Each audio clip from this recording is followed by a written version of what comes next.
السلام علیکم ورحمۃ اللہ وبرکاتہ۔ دوستوں کیسے ہوں؟ امید ہے کہ آپ خیریت سے ہوں گے۔ اللہ تعالیٰ آپ کو ہر حال میں صحیح سلامت رکھے۔ دوستو آپ حضرات کی خدمت میں ایک وظیفہ لے کر آیا ہوں۔ یہ وظیفہ ان حضرات کے لیے ہے جن کے پھیپھڑوں میں درد رہتا ہے، پھیپھڑوں کے اندر پانی بھر گیا ہو، پھیپھڑوں کے اندر انفیکشن ہو گیا ہو، ان کو کھانا کھانے کے بعد درد محسوس ہوتا ہو، تو اسی کے لیے وظیفہ لے کر آیا ہوں۔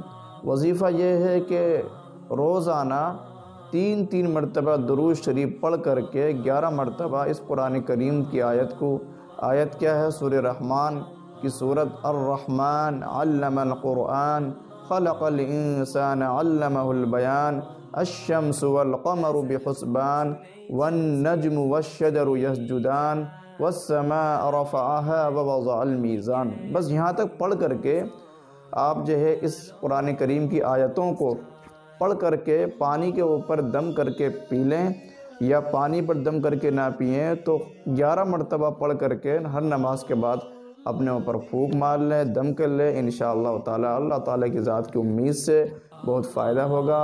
اور یہ عمل جو ہے 41 دن تک کرنا ہے، روزانہ ناغہ نہیں کرنا ہے، روزانہ اس عمل کو کرنا ہے۔ انشاءاللہ تعالیٰ بہت فائدہ ہوگا، اور اللہ تعالیٰ سے دعا بھی کرنا ہے کہ اللہ